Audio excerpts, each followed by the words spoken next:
Hi everyone, it's Anna Wheaton here from Nudge Nudge Ink.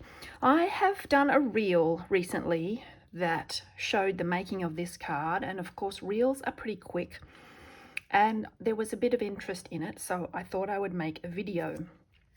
This is made using the new Textured Notes bundle. So it consists of this stamp set, and then it has a set of dies that are all rectangles. So we're not talking dies that cut out any of these shapes. The dies themselves have these cool edges.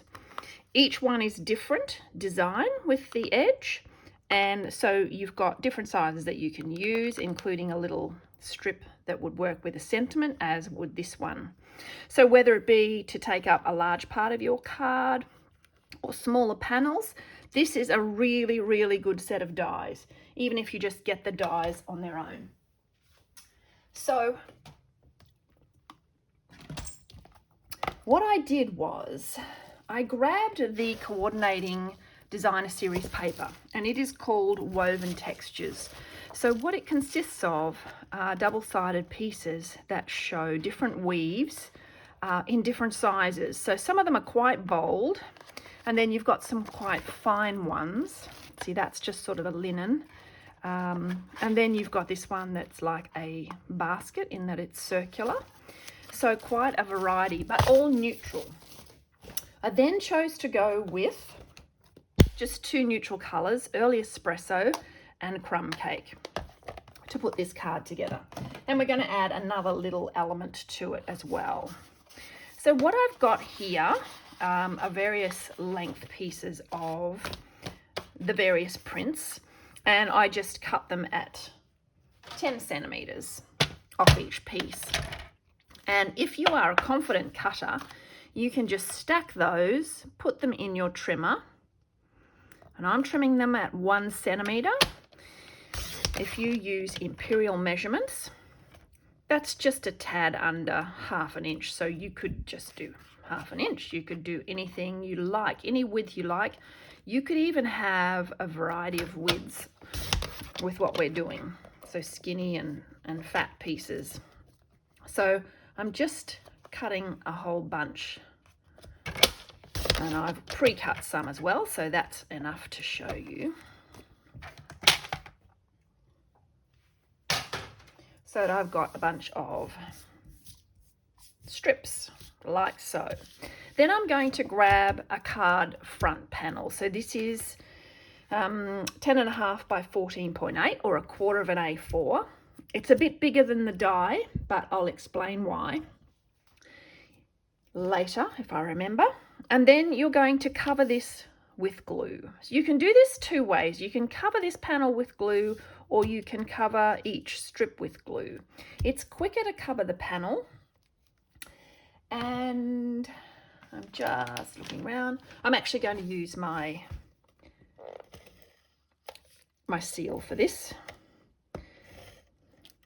You can use Tombow, but what we're going to do is put this through the stamp cut and emboss machine when it's ready. And because the stamp cut and emboss machine applies a lot of pressure, if your glue is still wet, it's going to squelch out. That's the official term, is squelch. And sometimes it'll come out the side and it'll go onto your cutting plate. So because I don't have time to set it aside to dry, I'm just using the seal. I'm then going to lay my strips down one by one, and each one's going to butt up against the one above it, and I'm just varying the patterns.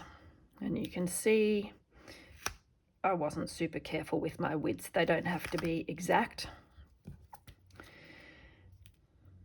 And remember, each piece has two sides.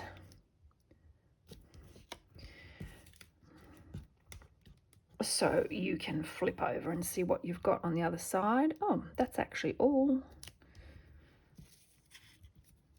the patterns, I think. You can be quite uniform about it, in fact, so that you have the same order all the way through, or you can just vary it up. I'm just picking them up and just making sure I'm not putting one that's the same as the one beside it. So each one is buttered up. Buttered, not buttered. Let's go for one of these dark ones again. This is a great way to get the use of the different weaves without any one of them being dominant. So that very dark one that's at the top and that I've used again here, that's pretty bold to have on a card front, depending what you do with it. So you might want to break it up a little bit. So I'm getting the effect of the paper without too much happening, too much boldness happening.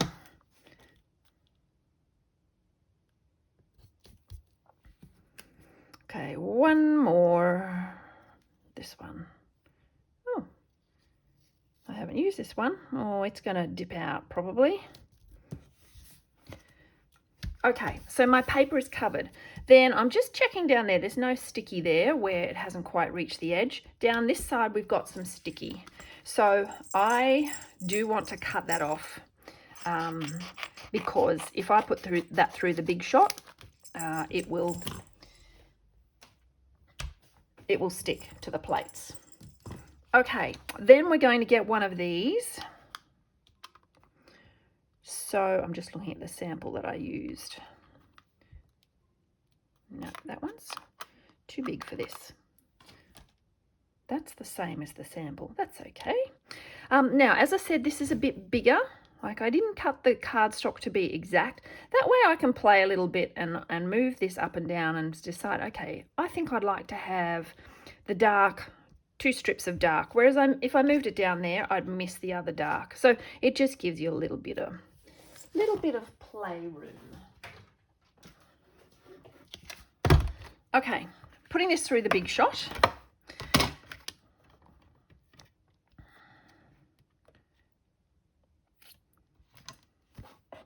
And I know, no, I don't know. I didn't realise until just then that I called it the big shot. That's old habits die hard. Stamp, cut and emboss machine.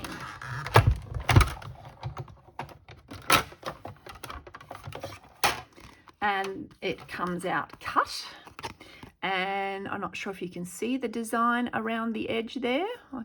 Maybe on there you can see it. All right, now we're going to do something extra here. Bringing in, sorry, walked away from the camera. Bringing in, this is a new embossing folder. This is called the Mini Corrugated 3D Embossing Folder. Now, the mini refers to the corrugations, not the folder. The folder is quite big. The corrugations are little. They're very effective. And I'm going to line this up in there.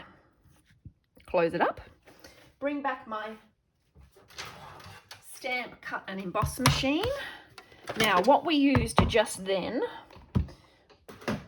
was we used plate number 1 and then number 2, which is the shim. We then used 2 of the clear plates, 2 number 3s. That's the thickness for the dies. Now for the embossing folder, we're going to take away both of those clear plates. We're still, this is just habit. And yet when I'm explaining it, I forget. Okay, it's just the basic thick platform. And then you're going to use the embossing plate. So some of you may have a blue one. That's the old one. The new one is grey and it's a number 4. Same thickness as the blue one if you have the blue one. And then we're going to put that through the stamp, cut and emboss machine. Just going to check that that's sitting straight in the folder after fiddling around a bit.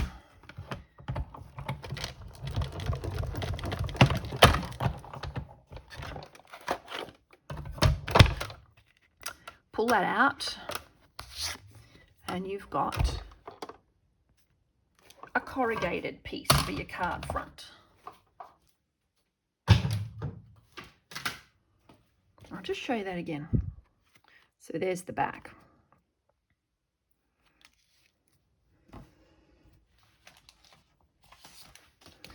Now for this card, I've got a piece of thick basic white, which I have scored. And I'll grab my bone folder. And now if you use this and you're heavy-handed with it, you must be careful because you don't want to flatten that out, squish it. I'll just go lightly on it. So that's leaving behind the adhesive. The other thing that you could do is just go back and forth with your liquid glue. So I've got the best of both worlds here to put that in place. And again, you can decide which way up you would like it.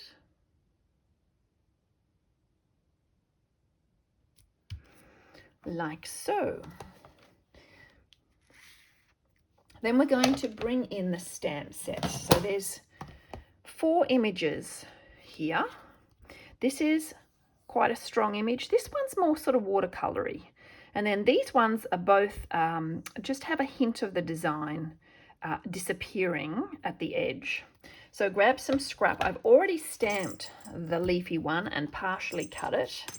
The other one that we're going to use right now is the round basket weave, which reflects that. Remember, one of the designer series papers was a round basket weave, and I've just stamped that in crumb cake. Does anyone else have crumb cake it looks like a green on the front? That's because the sun has got to the label. So then we want to fussy cut both of those. There's no die for this. I've cut out half of this already because I thought you probably wouldn't want to watch the whole show. And I'm just going to go around and cut this. Now, when you fussy cut, if you aren't a big fussy cutting fan, part of the trick of it is to use small scissors, and then it's more about rotating the paper than it is about moving the scissors. So I'm just moving the paper as my scissors start closing, open them up again, move it again.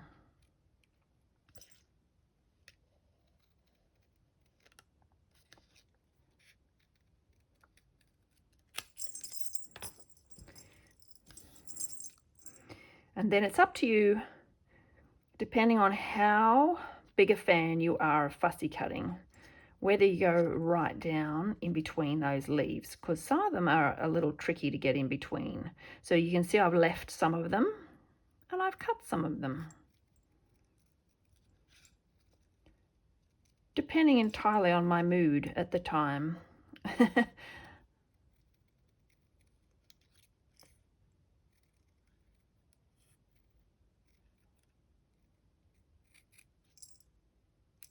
Okay, so that piece is done. And then this one, so it's not a perfect circle and it's not a perfect edge. So I just followed along and did some little wiggles there to reflect the baskety weaviness.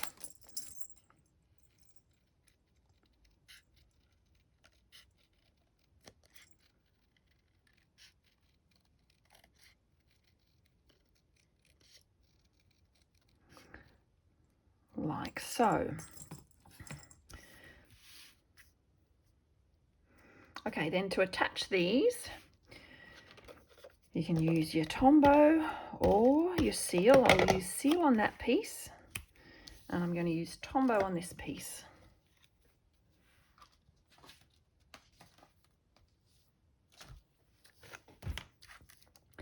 So when you're doing this piece, you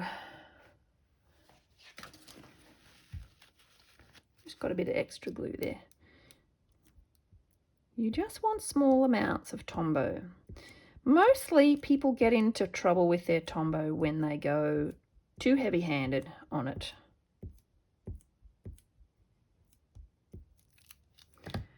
So I've just got little dots, and I'll stick that across there. And then we need a sentiment. We're going to stamp 2 things. Oh, I know what I've forgotten because I changed direction halfway through. I'm just going to cut one of these off camera. for inside the card. Because you don't need to watch that.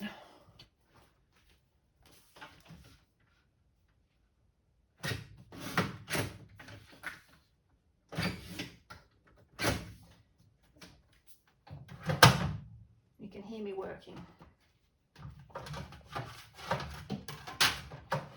So actually what I'll do is I'll go smaller. That's the one I used on the front. I'm going to go smaller for the inside.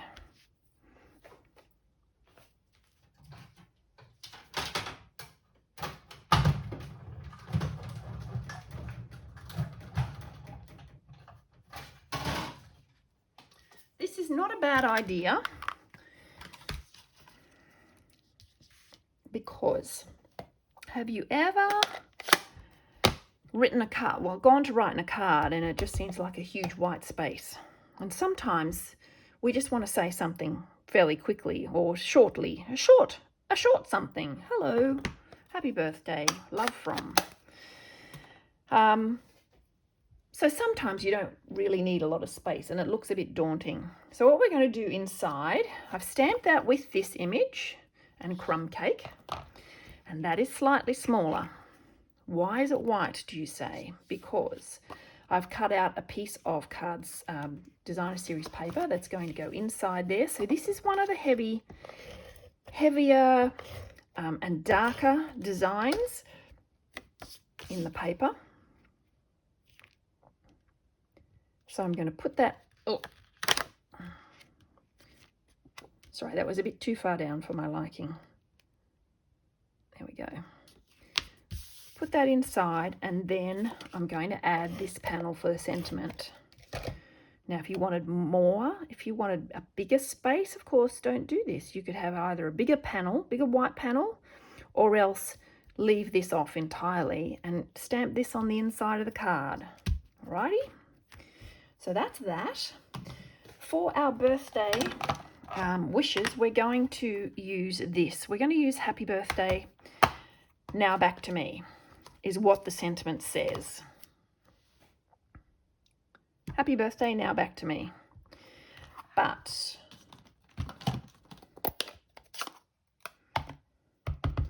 I don't like the now back to me part of it.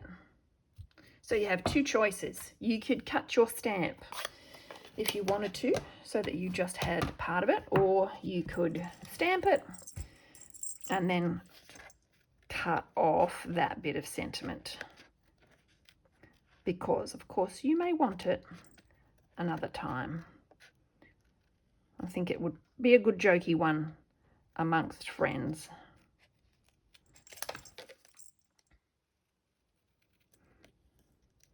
So this is very popular lately. A lot of designs people are stamping and then they're actually cutting around the sentiment like so. If you don't like doing that, you could grab your rectangle and stamp within a rectangle that's been die cut, or you could do stamping and then just cut it in a straight line with your trimmer or your scissors. So there you go, happy birthday.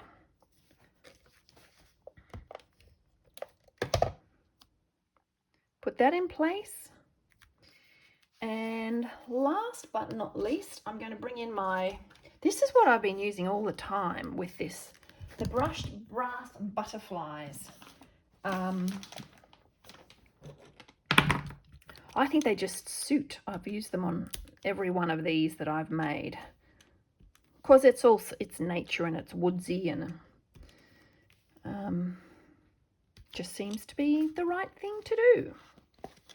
Okay, so there is one sample that we started with. So I pretty much did exactly the same thing here, but I ran it through that embossing folder to give it that texture. There's an example of your sentiment just stamped onto some strips and then cut. Let me show you a couple of other variations. So here's one. This is where I got caught. I had I use the everyday arches. So for the inside of the one I just made, I had an arch ready, not the rectangle. So there's the same idea where we've got a piece of the designer series paper inside and an arch cut and stamped ready for the inside sentiment. And there's one using country corners. So that's a pretty cool set. I'll show you one more. It can work with plain cardstock too. So here are the 5 new in colours that are coming in the new catalogue, and the stamp set One More Year, which has this goofy dog and a cake, and that sentiment, Happy Birthday, which again I've fussy cut. And then inside, that one is just plain. I might do something with that yet. Okay, so that is how to do it. The wonders of putting pieces of paper onto another piece of paper and then running them through an embossing folder is just magic. So don't just think in terms of the mini corrugated one. Look at your embossing folders and see what else would work. Thank you for joining me. If you could give me a thumbs up, leave a comment, I'd really appreciate it. I love seeing comments and answering them. Thank you. Bye.